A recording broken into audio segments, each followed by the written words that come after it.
Monaco est une destination très prisée des touristes. Ils sont nombreux, ceux qui séjournent sur la Côte d'Azur, à venir faire un saut à Monaco. Ils apprécient son climat méditerranéen, bien sûr, mais également ses manifestations ou lieux culturels. Mais que font ces touristes à Monaco au cours de leur journée? Nous avons tenté de le savoir et nous allons suivre tout au long de la journée quelques touristes pour voir ce qu'ils font de leur journée et surtout ce qu'ils apprécient le plus en principauté. Direction tout de suite l'Office du tourisme. Bonjour monsieur. Bonjour. Monaco Info. J'ai vu qu'il y avait déjà beaucoup de touristes qui étaient venus vous voir. Alors qu'est-ce que vous proposez, vous, en tant qu'Office du tourisme de Monaco, aux touristes qui viennent en principauté? Bien sûr, le point principal à visiter à Monaco, c'est le rocher qui se trouve derrière vous. Ce qui est demandé en particulier, c'est toujours le palais, la relève de la garde aussi. Ils veulent voir le musée sonographique, c'est une attraction très populaire. Et ils veulent voir le casino de Monaco. Aussi, très souvent, on nous demande où sont les options pour le shopping de luxe. Merci beaucoup, bon courage. De rien. Très bonne journée. Première fois que vous venez à Monaco? Oui, Vous venez d'où? on vient de la Loire, D'accord, de quelle ville? d'un petit village à côté de Montbrison. Et qu'est-ce qui vous a décidé de venir passer la journée à Monaco aujourd'hui?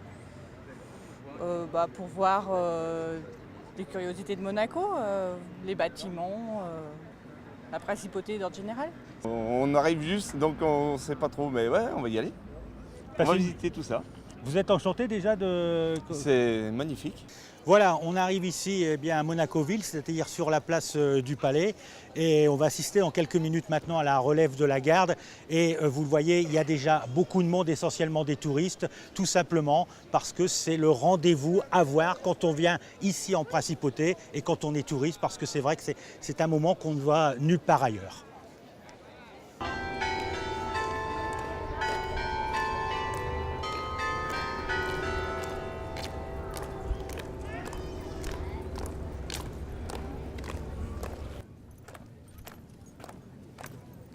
Je trouve que les gardes qui font ça, qui restent comme ça sans rien dire, je trouve ça impressionnant parce qu'avec la chaleur, tout ça, ils ont vraiment aucune expression. On voit qu'ils ont vraiment un rôle de garde, vraiment quoi. On a l'impression que c'est grandiose. Oui, c'est grandiose. Voilà. On a acheté un écusson, un t-shirt, Un cendrier, et des porte-clés. Ça, le cendrier, c'est pas très bien. Mais bon. Et vous avez fait ces achats en fonction de quoi? C'est pour garder un souvenir de votre visite à Monaco? Oui, c'est pour offrir, oui. Et bonjour. Je vous prends une petite carte postale. Oui. Combien je vous dois? 40 centimes s'il vous plaît. 40 centimes, je vais vous prendre un bracelet alors avec. Alors ça fera 2,90 alors. C'est lequel qui est le plus vendu? Le blanc, le noir? Presque tous. Ah. Là les gens... Qu'est-ce que vous vendez de plus du reste ici? Du reste c'est les magnettes, tout ce qui est plus petit. D'accord. Et vous vendez des t-shirts? On en vend. Mais c'est pas ce que vous vendez de plus. Pas le plus. Et généralement les gens ils achètent quoi? Ils achètent des objets avec Monaco dessus, Ah oui, Monte oui, Carlo. surtout que ça y est toujours Monaco, Monte Carlo, hein, toujours. Maintenant on va aller pas très loin d'ici, juste derrière où se trouve la cathédrale, parce que c'est également un monument apprécié des touristes.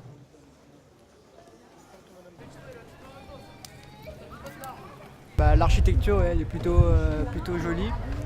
Et ensuite l'intérieur, les tableaux avec un peu brodé or, tout ça c'est assez joli. Ouais. Côte d'Azur, c'est la ville que je préfère, Monaco. Voilà, nous sommes ici devant le musée océanographique de Monaco.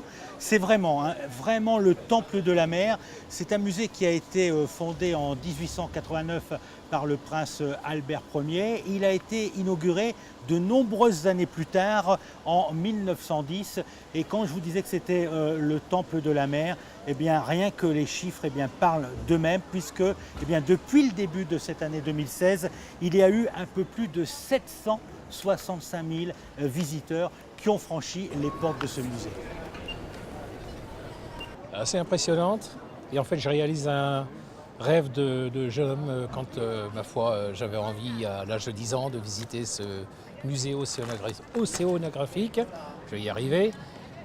Et en fait, j'en fais aussi profiter mon fils. J'ai toujours dit que la vie sous-marine était une passion et faut visiter ce genre de musée. On était venu l'année dernière, mais on avait fait plutôt la partie plage, la partie Monte Carlo. Oui. Et c'est la première fois qu'on vient sur la colline À Monacoville. à Monacoville, ouais, exactement. Ouais.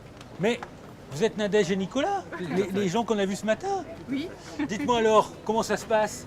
Très bien. Vas-y. Qu'est-ce que vous avez fait depuis ce matin?